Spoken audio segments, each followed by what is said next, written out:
for the Melon shirt here. Similar to the community predictions, the 70-30, I just want to point out that Airsurfer has won 1 out of 3 matches versus Mugi so far this year. So those predictions pretty spot on with how this match could go. Oh, decent log to start off the match. Airsurfer only getting the chip damage from the log, but you still love to see it forces out the delayed response from Mugi. So Airsurfer on the top, running the Mighty Miner, Ice Spirit Goblins, probably going to be another Hog Earthquake deck right there. Mugi, it could be a mirror. Just have to wait on the next couple of cards, but Hog EQ to start it out today. Love to see the mirror match to start it off. I love this mirror match, and I love this deck. This Mighty Miner allows for 3-card cycle, allowing for multiple Firecrackers on the board and many Hog Riders. Really good play by Airsurfer here, though. Getting that early King Tower activation, that will give him a small advantage. Right here, 1 minute into the day, Hog coming down from Airsurfer. Goblins in response going to need something else, and the log to help out the Goblins. No shots whatsoever. Both players just kind of resetting right now. Other thing to think about is that Firecracker Evo cycle. I believe that Mugi is going to be having his Firecracker in cycle a little bit quicker, maybe able to have that evolution a little faster as well. A lot of the time, that evolution Firecracker forces out Earthquake plus log in order to take it out. And right here, you do have to look at the one slight difference in the mirror matchup. One player, Mugi, going to be running the Tesla. Airsurfer on the other side using the bomb tower.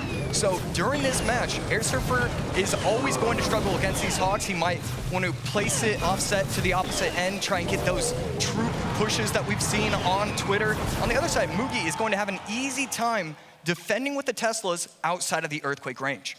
And it really seems like Mugi has a very Airsurfer has a very solid control this match. He's getting those Earthquakes on the tower that he needs to attack, but Mugi taking this opportunity to attack the opposite lane, maybe that's something that he's confident in.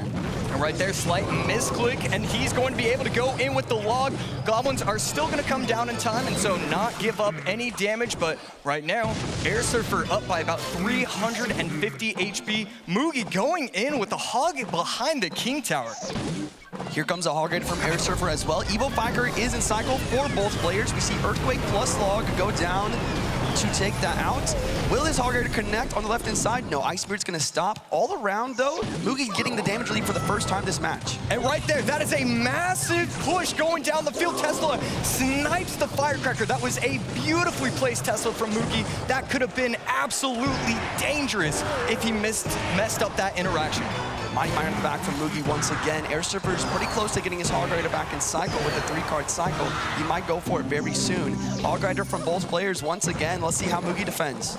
And right here, Tesla low. Wow. No Earthquake so far from Airsurfer. Airsurfer just going to respond with the bomb tower.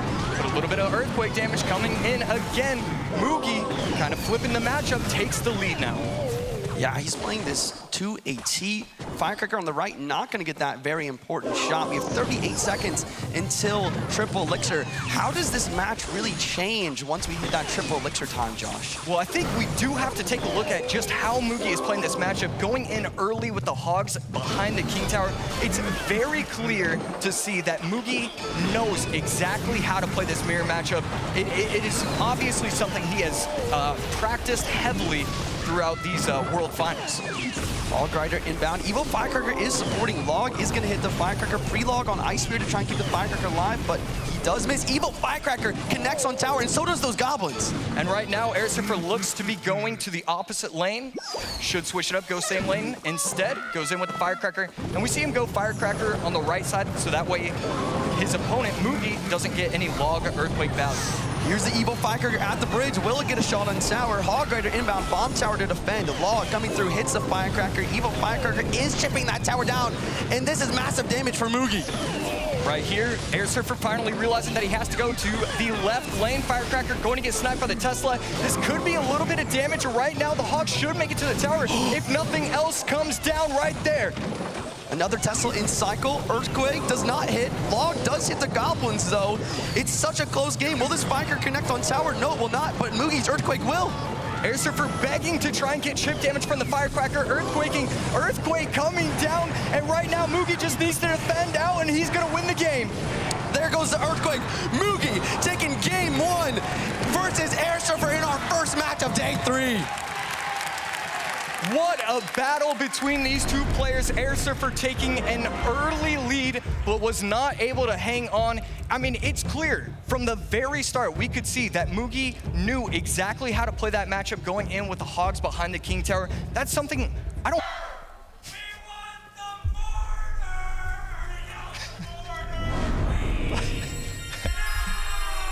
A lot of the crowd begging for the mortar. We're gonna see if that happens. But a lot of these pro players do not like giving in to that peer pressure, which is very honorable right there. Phoenix coming down from Airsurfer. We saw the quick cycle in game number 1. I would expect to see heavier with the Tombstone as well. Maybe coming in with the E-Giant Archers. Archers have been a very popular evolution so far this weekend. And we see the Miner first play from Mugi, but like I talked about, I think Miner Poison really getting pushed out of the meta. After seeing the arrows, I'm 100% certain that Mugi is using Monk, Miner, Balloon here in this game too. Yeah, Monk, Balloon coming straight into the meta, and Airsurfer is using the Bowler E-Giant deck. NATO an option for him, so the NATO plus the Tombstone, he's gonna, I think he's not gonna have too much trouble unless Mugi can come out of nowhere with some of these balloon pushes. Bowler able to lock on tower for 1 shot, giving Airsurfer a slight damage lead and an elixir advantage as well. Barbarian Barrel plus a balloon at the bridge. How does Airsurfer defend? He has a Tombstone, but he doesn't have Tornado. But like you said, he does have the Evil Archers. And right there, no death damage, I believe, coming in from Mugi. We're gonna have to wait and see. And yes, no death damage whatsoever. Airsurfer with a very clean defense and a 3 elixir advantage as well. So Airsurfer, Phoenix, Tombstone, NATO, Archers. Definitely, wow. I mean, Mugi doesn't have a big spell as well. We could see Airsurfer defend for the rest of the match if he wanted to. Here comes the Miner to the right, in the safe spot once again. Doesn't want to allow a King Tower Activation. Airsurfer actually allowing this damage to go through. Maybe he's going to go for an Electro Giant with this Bowler once again. There it is. Yeah, so we're gonna see if Airsurfer is going to be using the Lightning variation. He could try and snipe the Lightning plus the Archers. Will he get the correct placement? And he absolutely does. This E-Giant is going to be an absolute menace. The guards doing their absolute best, but it's not gonna matter. This left tower is gonna go down, down, down, down to 2377. Airsurfer taking a very slight advantage, but in a beautiful spot right now. And once again, after that very nice aggression, you have the playing field level, and Airsurfer's up elixir once again. That's the thing about Electro Giant. Not only is it going to push and do damage, but if played correctly, you can prevent any counter push as well. Lightning coming down, going to take out the left side Archer. We're gonna have to see if the Bar Barrel in tow will work out, and it does. Monk in response, and it's going to be able to take out the Bowler, but just an interesting use of the ability right there. And the Bowler actually stays alive. That is massive for Airsurfer. And now it's Airsurfer's turn to have these Evil Archers. He does have arrows for it. 1 survives. And look at this bomb tower absolutely getting shredded. Will this E-Giant make it to the tower once again? And right there, E-Giant going to get just a little bit of baby damage, getting the tower down to 2386. But we're seeing it constantly. Airsurfer getting 1 good push in, boom, immediate reset. It feels like Airsurfer is ahead in elixir by at least 6 or 7 throughout these last 2 minutes. Monk ability once again deflecting the Bowler shot, tanking that Phoenix as best as possible. Snowball gonna slow everything down, but this bomb tower is dead to the Lightning. And that's the other thing about E-Giant, and it's why that these Lightning decks are countering so many of these Miner Poison decks. You can just apply pressure throughout the match, Lightning cycle, and it's enough to really kind of do enough to win the game. Not able to get any chip damage right there. Mugi finally sensing an opportunity to go in, goes in with the Miner behind the Crown Tower, and wait, this balloon. Good push coming in, but I believe, and he's not gonna be able to do anything to it right there. A great adjustment for Mugi, just waiting for that opportunity to strike, and he does it beautifully. 1 minute left, triple elixir on its way, and Mugi up by 1,000 HP worth of damage. Yeah, now this is a situation you don't want to be in. Miner goes to the back, it's getting chipped. Phoenix Tombstone once again to defend, but he needs damage. And it's so hard to break through at this point because you were relying on Lightning Cycle. Look at the balloon! Oh! It connects again! It gets the shot! 2-0 sweep from Mugi right there! Wow, and I can't help but think there was a couple mistakes from Airsurfer there. He had the Tornado in cycle, but he was thinking he didn't have to use it, maybe trying to save it for offense versus those Archers. But